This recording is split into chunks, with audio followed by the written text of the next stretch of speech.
Mani sauc Elvīra Bloma, es esmu dzejniece un projektu vadītāja žurnālā Strāva.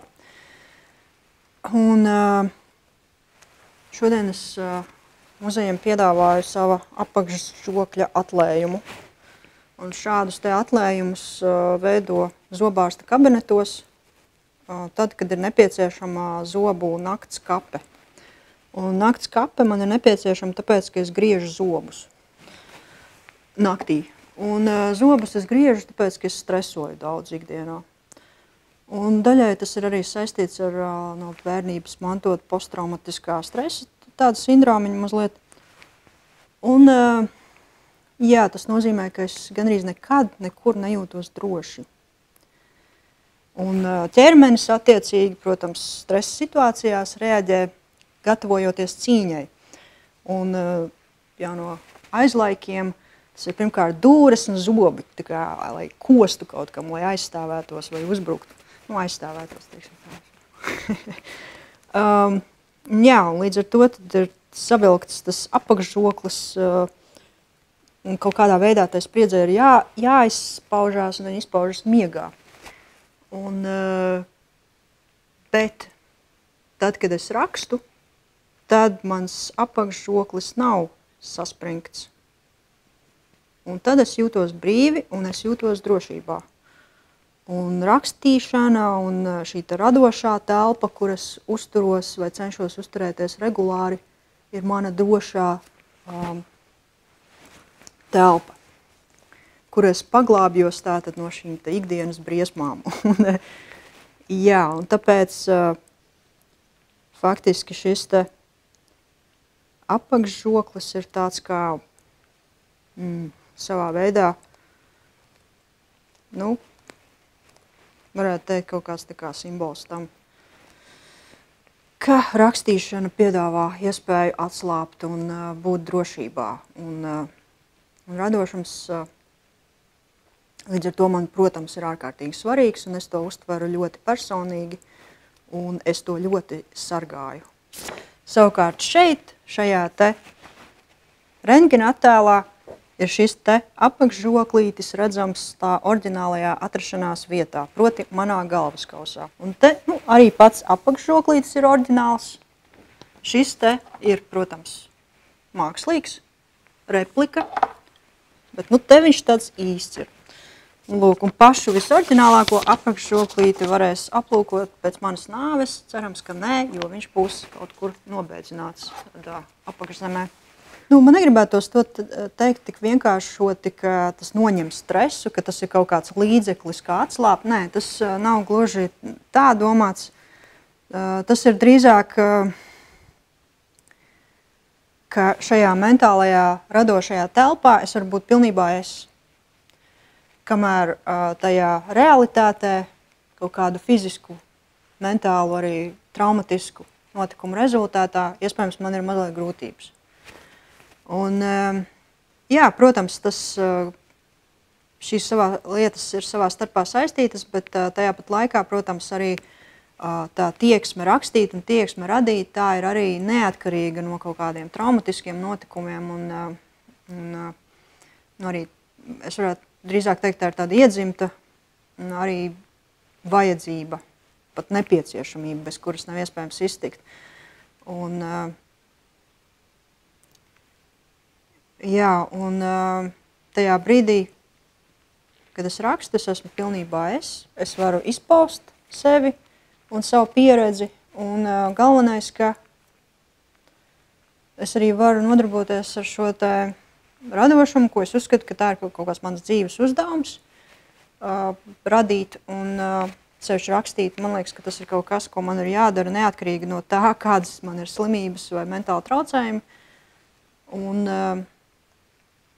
jā, tas drīzāk ir tā nesaistīti un varbūt nejauši, ka man paralēli ir arī traumatiskā pieredze. Jā, rakstīšana man sagādā lielu prieku. Tas ir tāds tiešām laimes avots, es tā teiktu. Līdz ar to es, protams, būtu sajūsmā, ja es varētu rakstīt ikdienas, no rīta līdz vakaram, darīt to profesionāli kā darbu. Bet šobrīd tas tā līdz galam nav iespējams. Taču tajā pat laikā esmu ļoti priecīga un pateicīga, ka man ir iespēja darīt to, kas man patīk, proti strādāt žurnālā Strāva par projektu vadītāju. Arī tātad nodarbošanos ir saistīta ar literatūru ļoti tiešā veidā. Un, protams, es paralēli vēl arī tulkoju un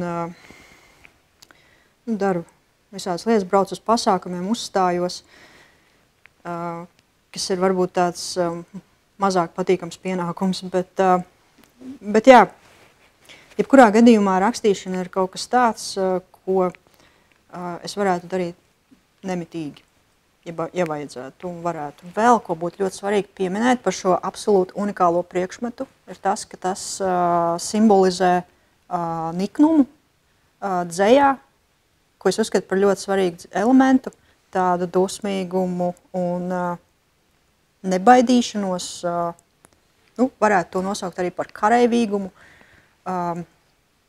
kas izpaužas arī manī kā cilvēkā, jo es vispār esmu ļoti jauks cilvēks, bet es varu tāds arī nebūt. Un, diemžēl, to ir arī kāds, kas to zina. Un, bet dzejā niknums, dusmība un raksturs ir, manuprāt, absolūti nepieciešams lietas, un bez tā nav iespējams iztikt. Diemžēl radošiem cilvēkiem, diemžēl vai par laimi, ir arī jāupurē,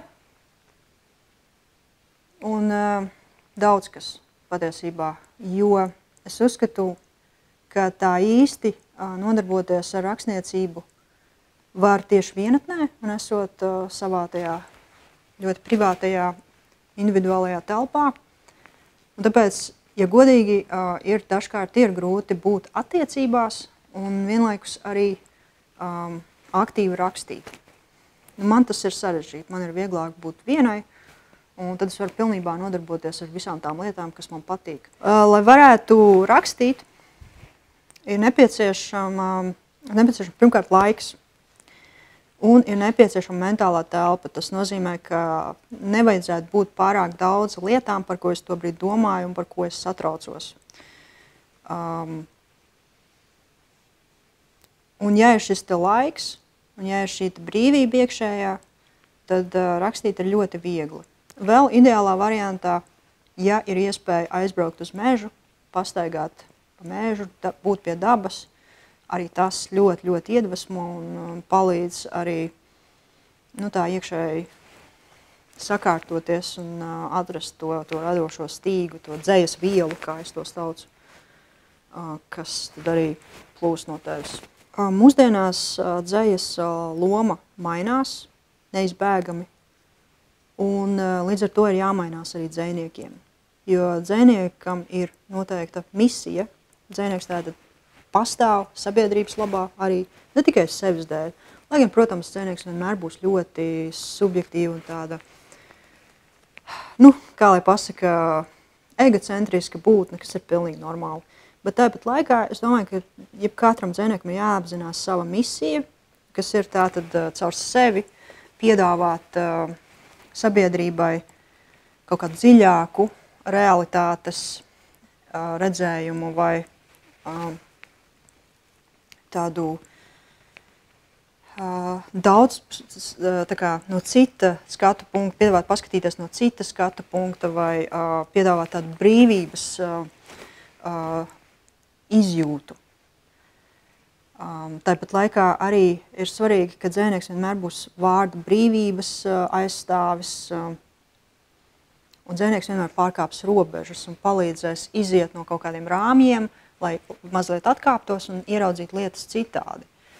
Lai sabiedrība neiejauktu stereotipos un lai mēs visi spētu būt dziļāki un kvalitatīvāki cilvēki. Tādā ziņā, ka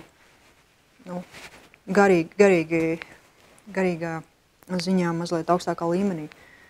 Un dzeja ir, tāda pārstāv šo te garīgo sfēru, un dzejnieki joprojām ir pravieši, vai vismaz teorētiski. Dzejniekam būtu jābūt pravietim, kas iet, tas sacīt, pirms sava laika, pirms nākotnes notikumiem, un ir tāds priekšvēstnesis lietām, un es domāju, ka ir ļoti būtiski, pat ja dzejnieki mūsdienās raksta pragmatiski un raksta konceptuāli